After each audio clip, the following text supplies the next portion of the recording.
Hi and welcome to my video presentation that I'm making today, which is called How to Plan Amazing Hiking Weekends in Britain, even if you live 8 to 7 miles from the nearest mountain, have no car, no time and no ideas. Yeah, I'm making this little video for you today. My partner's just taken the toddler out, so I have a bit of time to do this for you. And I just thought that I would take you behind the scenes of how I plan my weekends, in case you were wondering what I do and the things that I think about and how I do it. And I do live 8 to 7 miles from the nearest mountain. I actually worked it out. I'm talking about London, okay, and the mountain that is 8 to 7 miles away isn't even really a big mountain, it's just the nearest one. So if you live in London, I totally sympathise with you. It's pretty flat round here, right?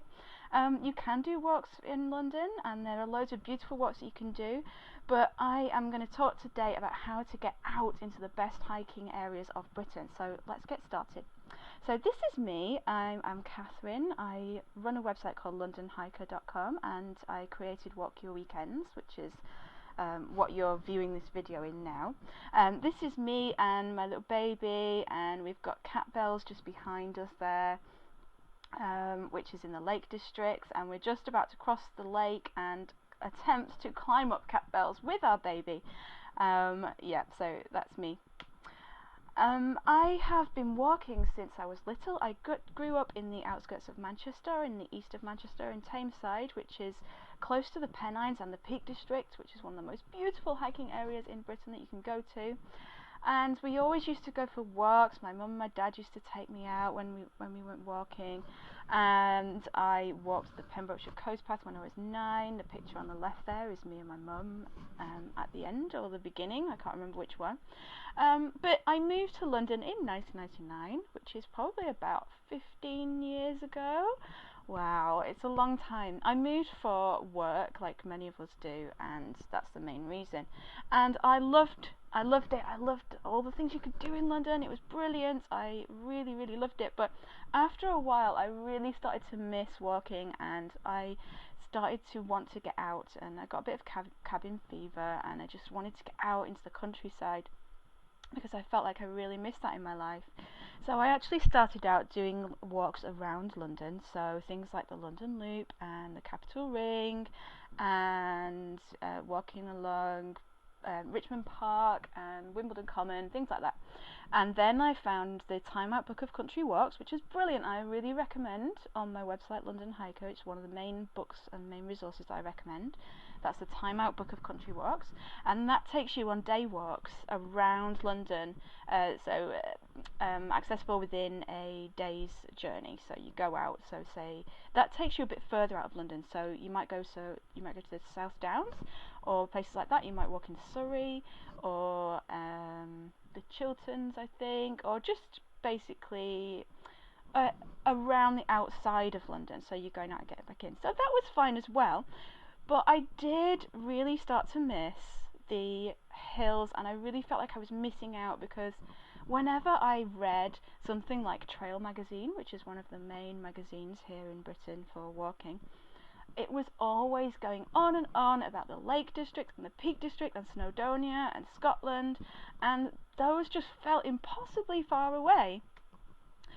So, and I really missed that kind of walking. I really wanted to get into the deep wild countryside, because when you're just walking around London, you are mainly often just walking through fields, down alleyways, between people's houses and things like that, and I really missed the most beautiful countryside places in Britain. But I still lived in London, so I started to investigate how to hike Britain in my weekends by public transport, because I do not have a car. And I found out that you can actually get to quite a lot of places, and so I did, and that is what Walk Your Weekends is all about. And if you're on my Hiking in Britain free email series, I talk more about that, and I talk to you more about the different places that you can go to and the places that I recommend you can go to in weekends from London. So I did a lot of research and I did a lot of walking. So let's get started on how I plan my weekends away. So first of all, how I decide what's best to hike in a new area, even if I've never been there before. So this is, I actually like to go to different places. I don't just want to go to one place over and over again, no matter how beautiful it is. So for example, the Lake District is one area that I always keep returning to, but as beautiful as it is, I kind of want to see other places as well, and these different areas, the national parks around Britain, I want to go and visit all of them really and just see what they're all like. But what do I do? How do I decide what's best to hike if I've never been there before? So I first of all decide which region or which national park that I want to try and visit, and it mainly depends on what kind of scenery do I want to see. That's one of the questions. So do I want to walk along the coast? Do I really want to see massive mountains? Do I want to see beautiful green rolling hills, or do I want to see atmospheric brown moorland and get that wild feeling that I'm the only person around, or something like that? So I first of all say, what kind of scenery do I want to see, because that does determine which national park or area that I'm going to go to. What kind of experiences do I want to have? Do I want to climb and tick off certain mountains? So do I want to go and climb Snowdon? Do I want to go and climb a Munro or something like that? Or do I just want to go off the beaten track? Do I want to go somewhere where there's tourists don't usually go? So for example, as opposed to the Lake District, certain areas in the Lake District are classic and beautiful hiking areas, but they are quite popular at certain times of year. Do I want to go somewhere where there's basically no one around, because it's such a contrast to London to do that and to get away from the crowds? And that determines which region I want to go to as well. And I ask friends and family for recommendations. Obviously, this is invaluable. My main source of advice is my mum and dad, because they have been walking for years and years, and they've been all over the place, and they have so much good advice to ask. So I will ask friends and family, and it's that kind of word of mouth thing that is one of my key resources, I guess, my key sources, because it's when someone says to you, oh, when you're walking down that path, make sure you look over at that hut, which seems really insignificant, but actually it's a really notorious place because it used to be where hikers and climbers used to hang out. It's little things like that they will tell you things, and they'll say, oh, that pub is the best one to go to, but don't go to the other pub because that's awful. So yeah, ask friends and family. And what has been on my bucket list for ages? I'm not totally sure that I like the phrase bucket list, but that's what everyone seems to be saying, so I'll say that. There are certain areas which I just think, I've never been there, I've never managed to get there yet, and I really want to explore them more. So for me, I've never been to the Cairngorms, the Howgills, Dartmoor. So these are on my bucket list, so to speak, and one of my main drivers for getting out there and going to these places is to not put things off, and to not say to myself, oh, I'll get there one day, I'll do it one day. And I just think to myself, why not this year? Why don't I go this year and finally go to that place which I've always wanted to go to, which I've never been to before, and just see what it's like. So if you're on my Hiking in Britain email list, if you go to walkyourweekends.com, you will get this little planner to help you brainstorm your hiking year ahead as well, if you haven't got that already. So I think about that too, and then I start to look at the practicalities. Can I get there? Can I get there in an evening? Can I get there in a weekend? And the first thing to look at is the train stations and how to get there from London. So I start off by looking at the official website for the area. So it is usually a national park, or there's usually some kind of website that will tell me how to get there. I like to look at the maps as well, a National Rail map, so I can look at the stations that they recommend, but also the stations that are perhaps minor stations which are nearby the park that could be useful stop-off points for my walks. And I go to nationalrail.co.uk to look at the train times, and I actually browse the area on a Ordnance Survey map, which I use bing.com/maps, which is where you can look at Ordnance Survey maps for free, and I'll just show you that in a moment. You might have heard me talk about that before. I think that browsing the area, if I don't have an actual map with me, which is probably not likely because I've never been to this area before, then I will look at it online, and I just find that browsing it really helps me understand the layout of the land, where the stations are, where the villages are, where the key mountains and hills are, and I just find that so helpful, and it really helps me brainstorm routes and ideas. And also, it's nice. I love looking at maps, so I could spend hours doing that. So once I've worked out where the stations are, I will work out, is the travel time practical? Could I theoretically get there in a weekend from London and back again on a Sunday night? The Sunday one is the key one to check, really, because often on Sunday travel times can be slightly different than they are on Saturday or during the week, as you know. So that is one of the key things to think about, is can I actually get back and do a walk and do something really great as well and really rewarding, and not just some little potter around a town, but an actual proper walk. Can I do that? Is it practical? So that's what I'll look at. So once I've decided on an area, then I start to look at actually what in that area am I going to walk? What am I going to climb? What am I going to walk along? What am I going to do? This beautiful picture is from Langdale in the Lake District, and I think it's from Rossett Pike, looking at the Langdale Pikes. It's gorgeous. That is one of the areas that I've been to in a weekend, and it's really one of the best places. If you've never been to the Lake District before, it's classic. Anyway, how I decide what to do. So I actually have this book called the UK Trail Walker's Handbook, which I will look at because that has got every single trail listed in it, and I have the map that goes along with it as well. So it is basically like a big directory of all of the different trails and paths that you can walk, and I love looking at this because I really like trail walking. I love long distance walking, and it is actually a really brilliant way of hiking in an area to just do a section of a long distance trail, because the paths are really good, the signage is good, it takes you through the area so you get to see a lot of it, and I really like that. And it's especially good for bad weather alternatives, low level walking usually. So if the weather is really bad and you can't climb that mountain that you wanted to climb, then maybe you could walk along a trail instead. So I really use this book a lot to refer to that. And then I actually look at the mountains and hills. So perhaps if I really want to climb a mountain, one of the key sources which I talked about in my 5-day crash course to hiking in Britain, which you may have seen, is the Trail 100 list. So that is Trail Magazine's 100 recommended mountains. It's totally subjective, so it's basically what they think are the best. So it's totally open to interpretation. But you know what, I'm happy with that. You know, if they say it's the best, I might as well go for someone's recommendation. I'll ask my friends and family as well, obviously, but it's a good, you know, you might as well start from somewhere, because sometimes there are so many different mountains in one area and you just think, oh gosh, where do I start, what do I do? That is one of the sources that I refer to. And the other one is the Relative Hills of Britain, which basically it's a list of hills.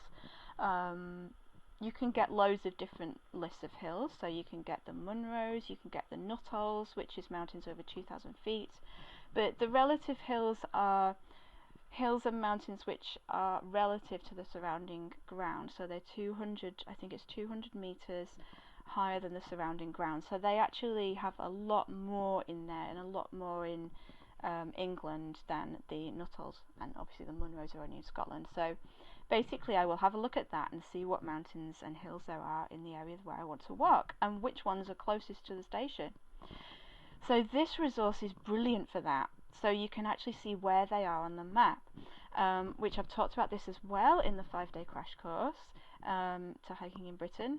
So it's walkingclub.org.uk, and they actually have maps where you can see all the different mountains, and the different coloured pinpoints are different heights. So I will go there and I will browse the region, and I will look at where they are, and I'll look at what the hills are, mountains are, and I will look at the train stations and which ones are the nearest ones. So sometimes you will find that There are some which are near to the stations and others which are just too far away and it's just not possible to get to them. So you can just cross them off your list for that weekend and maybe think, well, if I'm having a longer holiday, I'll go and do those ones. But just for this weekend, I can only really concentrate on those few. So this is a brilliant website that I use a lot. And again, I use word of mouth, I talk to my friends, I talk to my family, and I have a look at the official websites as well. Some are better than others, so I don't ever just go to the website and read that website. I will use loads and loads of different sources to try and figure out what, and sort of narrow down exactly what I want to do. So, such as these. So these are all my books. I've got loads of maps and things, so I'll just basically look around and read and finally come up with a list of what I want to do. So yeah, there's some of my books as well. Okay, so then once I've decided what I want to walk, then I have to plan a route. So this is how I do that. How I get ideas for routes. A really great one is carfreewalks.org. So they, as the name suggests, give routes of car-free walks. So it's a website where people can submit their routes. So it's not totally comprehensive of every car-free walk you could possibly do.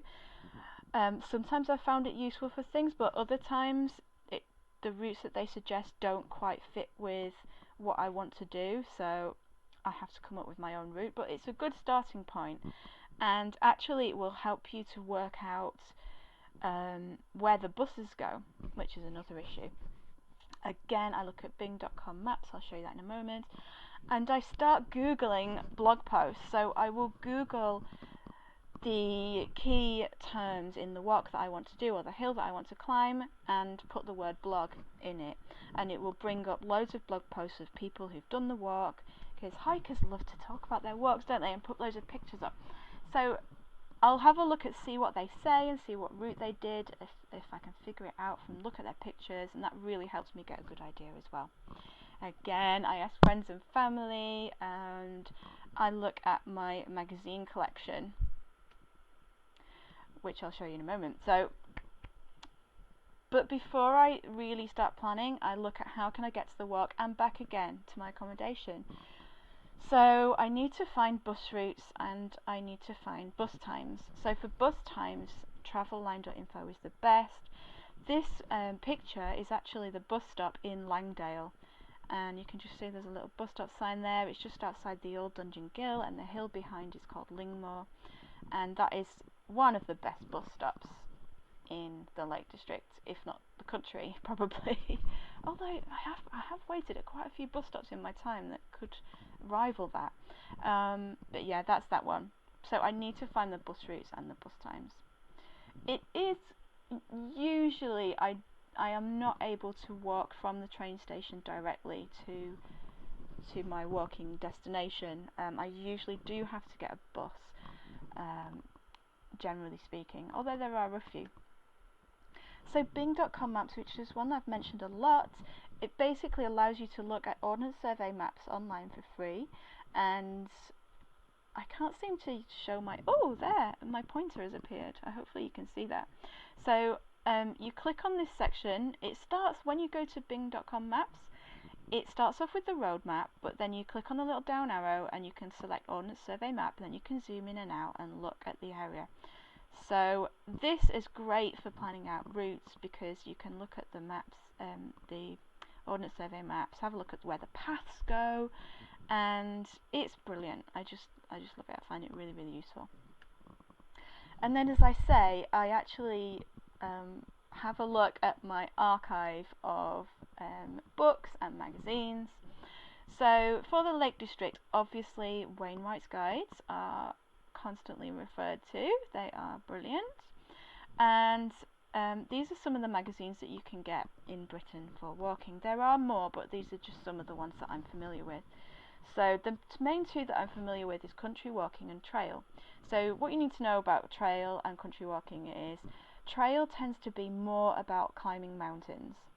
So it's more strenuous walking. They sometimes include some scrambling routes, and it's for a slightly more adventurous, I guess, and it tends to be walks that are mainly based in the north of England, Wales or Scotland. Country walking is more gentle walking, I guess, although it does include hill walking as well, but that is my impression of them basically. So country walking probably would cover more routes in the south of England as well as everywhere else. So that's useful to know, and it's going to probably include more low-level route suggestions, whereas trail is all about let's go up a mountain and bivvy on the top and have an overnight camp. That's my impression anyway. TGO is another one you can get. It says it's the UK's best hill walking and backpacking magazine.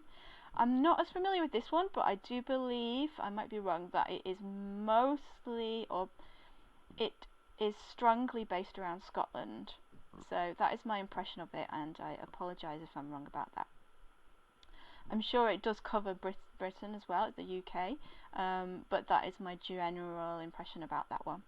And another great one that I use is Walking in Britain by The Lonely Planet, which is excellent as well. So I actually, this is really sad, but I subscribed to, it's not sad that I subscribed to Trail Magazine, but I cut out all of the routes and I filed them away by area. So if ever I'm going to a new area, I just look at that and then look at all the routes that they do. Quite often a lot of the same routes will come up over and over again, or I look at all of the different routes that they suggest, and you can see that certain routes are the main key ones to do in an area. So you get to think, okay, so that is the main thing that people do. So maybe I should do that. And then I actually have Memory Map, which is a software you can buy from the Ordnance Survey, and it gives you can plan routes on it and plan out your distances and so on, and look at the route in 3D and all sorts of things like that. So I've got to admit that I haven't probably used it to its full capabilities, and I don't know every single thing it can do, but I do use it to plan out routes and check on distances. So this one, for example, is a route I was plotting in the Brecon Beacons, and what I was trying to do was to try and get a circular route that came down to the bus stops, the only bus stop on that road, that covered some of the main key peaks, that was one of the main routes that people do, but that came back a different way to the way that you came up, and working out how long it took. And this was another possible option for another day as well. And then I was working out a low level route here which went that way. So I actually have the memory map that covers the whole of Britain, which luckily for me it was given to me as a gift, but it's a really great one if you're planning to walk around anywhere in Britain, because it just covers the whole thing. It covers it to 1 to 50,000, so it doesn't go to 1 to 25,000, so that is why I use Bing a lot to sort of, I'll plot out a route and then sometimes I'll flip over to Bing and have a closer zoom in to the areas what I'm looking at. But this is one of the key things that I check for routes and to work out the distances, which is really, really good. Okay, so when I'm planning my weekend, I need to find things like bus routes, and I like to have a street map of the town that I'm staying in. And through all of my research for Walk Your Weekends and just for my personal experience, I've found that it can take ages to Google these things, and you can get lost in a rabbit hole of links and information of bus companies and different street maps and that aren't quite right. So basically what I recommend is that you just search for what you're searching for in Google Images, not in the general Google search. So here is a search that I did of bus routes in Cumbria, and then you can just look at that and immediately see this one. That looks like it's got the bus numbers on it, it's got the bus routes, it looks like the kind of bus map that I'm familiar with. So I would just immediately click to that straight away, and that will probably take me to a page that may help me to figure out the bus routes. If I did this in the web search, the text search, then I could be spending ages trying to click around. I go to one website, it's not right, I go to another one, it's confusing or out of date and so on. I also use this for finding street maps. So you can obviously use Google Maps to find a street map of a town, but what I like to do is have a PDF printout which is more closer in, so it shows all of the streets that you can get to in that town, rather than one that's designed for car drivers or something. I just find that the ones that you print off as a PDF are more useful than the Google Maps for finding your way around a town or a village. So I often use Google Images to try and find street maps of a town, because if you use the web text search, it can take you forever. Okay, so how I know exactly what to expect from a walk? From the comfort of my own sofa, which is where I'm sat right now. Because sometimes it's nice to not see the views before you go and be surprised by them, but I do think there is something to that. But however, if I'm climbing a mountain that is quite serious and there are potential navigational difficulties, or I'm thinking that it could be in cloud or mist, I do like to have a look at what it's like before I go, so that I can visualize, and then at least I have some idea of roughly what it looks like from the top or on the way up, so I know. It's just another thing to keep in mind if I'm when I'm walking, to think, am I on the right track or not? So here is what I do. I go to Flickr, which is flickr.com. I'm sure you're probably familiar with this as well. And I search for the name of the place that I'm going to. So this is an example of when I searched for a couple of mountains in the Brecon Beacons, Pen y Fan and Corn Du. And you immediately see what it's like from looking at this. You can kind of get an idea of what the walking's like. So from this, I know that it's not scrambly. The paths are quite clear if it's not snowy, and the route between, what I found from searching on this is that the route between Pen y Fan and Corn Du is really clear on the ground, because it's been worn away by so many people, and it goes that way. Okay, yeah. And the summit is quite flat, and yeah, okay, so this is really helpful, especially something like Bow Fell, where I've been up it lots of times in the Lake District, and every time I've been up it's been cloudy, and finding the summit of Bow Fell is a little bit tricky. So to have a look at some pictures of what it looks like on a clear day is really helpful. So Flickr is a great one, and you can just browse everyone's pictures and just get a general idea. Whoops, where am I going? Yep. And again, Google Images is another great one, so I'll have a quick look at that. So this is the same mountain in Google Images, so you can see, look at that path there. I don't know if you can see my pointer, it's so clear. So it's kind of quite reassuring, because I think, okay, the path's really clear. This might show you as well, if you're looking at somewhere else, that the path is not clear, so it just gives you a really great idea of what to expect. And YouTube is a great one, because a lot of people have put up videos of their walks, and it's great. You can actually get a lot of tips from watching those videos. So some are better than others, obviously, and a lot of them are just pictures, like a slideshow with music over the top, which I find a little bit boring, because what I like to hear is people's actual experiences, people talking about it.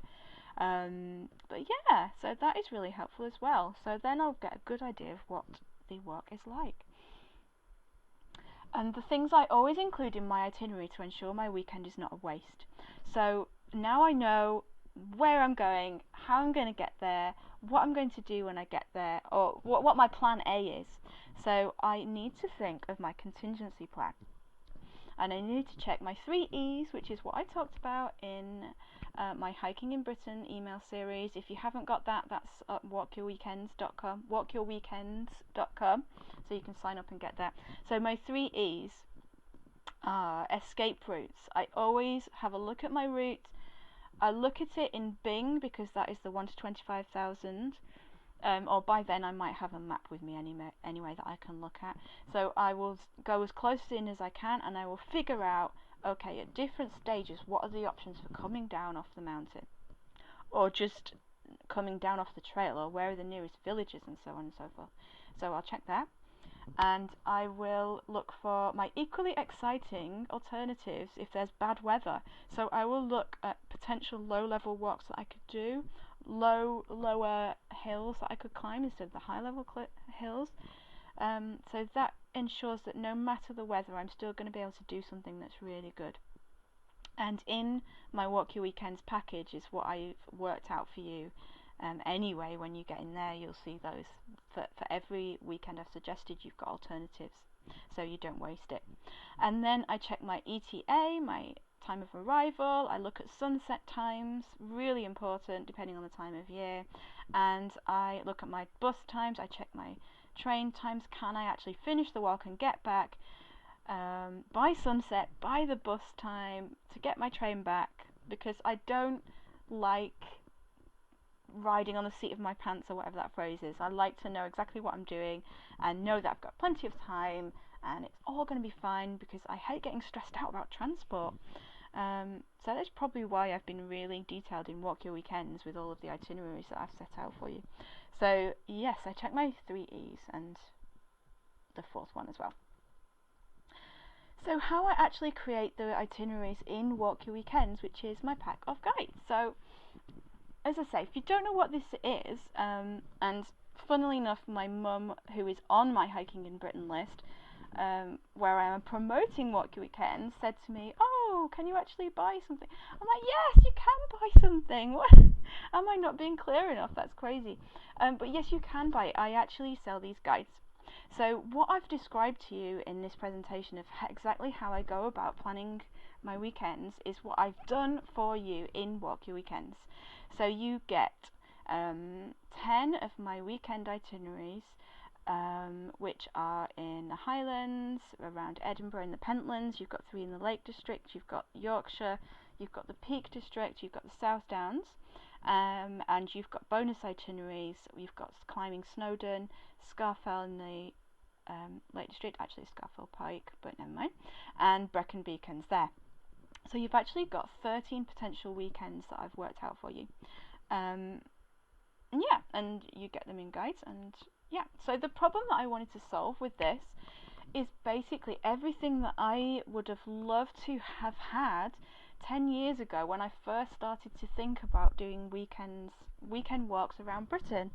So the problem that I was having was, I loved hiking in the outdoors and I wanted to hike the best of Britain, and I was really craving that, and I really felt like I was missing out because I lived in London, which was it felt so far away from everywhere. I had no car, I had very few holidays left to play with, so I couldn't spend weeks on end travelling to these areas and getting the most out of it, so it kind of felt like my options were very limited. I had a few ideas of where to go. I had a few ideas, but not enough.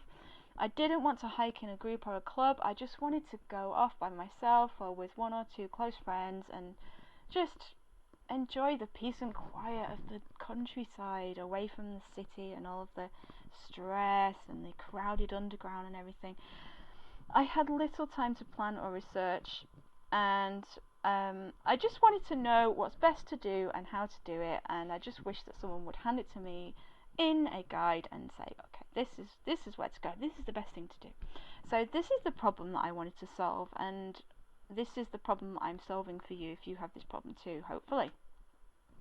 So the outcome from Walk Your Weekends is that you will be able to organise 10 plus 3 bonus weekend trips in Britain's best hiking areas, and I've put in all the information you need to plan your trip and travel independently and do some brilliant, amazing weekends. You'll explore classic, iconic hikes in a range of areas. You'll be confident you're not missing out anymore despite living in London. So you can have the best of both worlds, really. So you can have the countryside and the city, but you can escape the city more often and visit really, really memorable places. These are really memorable places. Honestly, you will remember these walks forever. They will give you lifelong memories. I have no doubt about it whatsoever.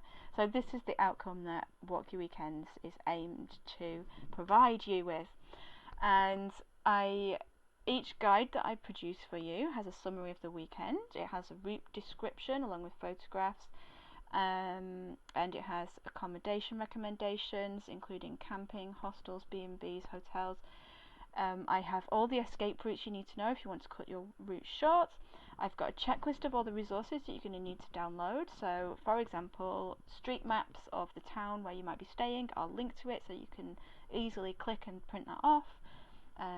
Bus times, train times, I'll link to where those are, and anything else you need. I will give you 2 or 3 day options, so if you want to have a 2-day weekend or a long weekend, I'll try and put in loads of alternatives so you can tailor your weekend however you want to. And I tell you exactly how to get there by train and bus from London, where the bus stops are, what bus routes to get and all of that. And I give you example travel itineraries with example timings. I give you bad weather alternatives. I actually give you a video where I talk through the route for the weekend so that you can really, because what I find is that when I'm doing a route, I just sit down and talk to someone about it. They get the map out on the table and they point at it and they tell me all these things, and it's just so much easier than reading about it or just looking at a map with no one telling you who's done it before. I just find that so useful. And then I've got my photos up. I give you talk through it in a photo video as well, and I give you recommendations for eating and drinking. So, and then as I say, the bonus itineraries that we've got: Scafell Pike, the biggest mountain in England; Snowdon, the biggest mountain in Wales; and the Brecon Beacons itinerary, which is the biggest itinerary because I actually give you 3 potential weekend options that you can do, because when I was researching it I found that I didn't want to limit it down to just one, because it really depends what you want to get out of your weekend. So I've got 3 for you there, and I have put in some videos and checklists. So you get my packing presentation where I actually tell you exactly what I pack on for a weekend's hiking, and my checklist and what equipment I use and why, and I tell you about how to stay safe on the hills, and try and keep it simple. 3 simple steps to keep you safe, because this is a bit of a worry that a lot of people have when they haven't hiked outside of London before, or especially if they're hiking on their own. So this is, if you just follow this simple checklist in here, then you'll be confident and reassured that you've done everything that you possibly can to, be sensible about your hiking. I talk about transport, how to make travelling less troublesome, and then I talk about the weather, how to stop the British weather spoiling your weekend, because that is one of the main obstacles that when I surveyed people they said that they had about that prevented them from having weekends away because of the weather. And I give you my lessons learned from 10 years of weekend walking, and I tell you which maps are the best maps to get, and I show you examples of the different kinds of maps that you can get in this country, and I recommend which ones to use for each weekend. So in my guides, maps are not included, but I tell you exactly which ones to get, which one's the best value for money, and which ones have the most longevity in terms of visiting that area again and again and again, and so I'll recommend those to you. And if you are planning your weekend and you need a question answered that isn't answered in my guides, I will totally support you by email and via our Facebook group. So if you need to tailor your weekend in some way, if the routes that I've suggested are not suitable for you, I will you can ask me for questions and I will come up with other suggested solutions for your tailored custom itinerary. And if I produce new itineraries, when I produce new itineraries, you will get access to them as well. So okay, so coming back to my original question, which was how I actually plan these weekends, as I say, I refer to Trail 100. So I wanted to cover some of the Trail 100 mountains in these weekends that I've provided, so that you feel like you're seeing the best of the area. So the weekends actually cover 13 at the time that I'm giving this presentation. It may be more in future, but there are 13 of the Trail 100, which I've listed them all there. I won't go through each one, But yeah, so that's cool. So you feel like you're ticking off one of the best mountains in Britain according to Trail 100, depending on how much you value their opinion or not. So how I actually do this, I do everything that I've described to you above, and I ask what if. So I go, what if the weather is awful? What if that hostel that is in the perfect location is full? What if you can't find a B&B there? What are the alternatives? What if you want to camp? Where should you go? What if I want to extend my weekend? So I try and think about all the different needs that you might have when you're doing these weekends. What information do you need? You need bus, train times, bus stops, where the bus stops are exactly, because it's alright saying, oh, get this bus from Ambleside or wherever it might be, get the such and such bus, but where exactly from, and which bus stop is it, and what side of the road is it, and you know, that kind of thing. Route information, escape routes and different options for tailoring your route. I give you links to good blog posts where people have written up the routes, so I'll give you links to them so you can read about it as well. I'll give you some background reading, some good YouTube videos to watch about the area to really get you excited about it, and street maps. I'll give you links to street maps, and I'll give you some taxi numbers, because you need to, you know, what if something goes wrong with the bus or it doesn't turn up, you know, you need that contingency factor. So I hope that I have planned everything for the most nervous walk. So if anyone's concerned about all the little details, then hopefully I have covered them all. I hope, I really do. Yeah, so that's how I plan my weekend itineraries, and I'm so grateful to receive some absolutely fantastic feedback. Jonathan, I love that picture of Jonathan, it's so nice.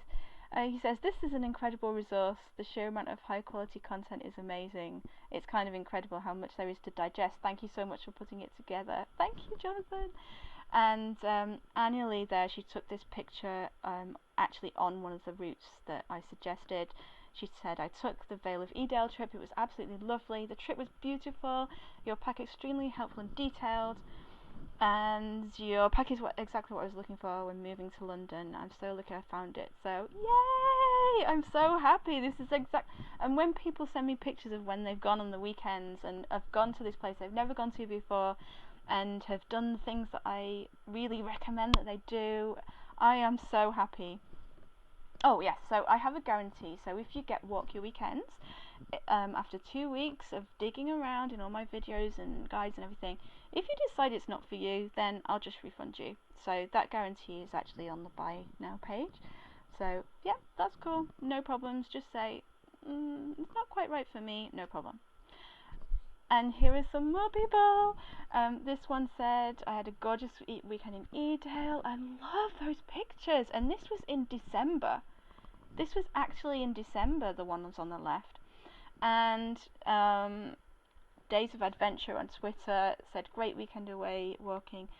And I love how she took the picture of the guide with the Seven Sisters behind. It's the same picture. That's brilliant.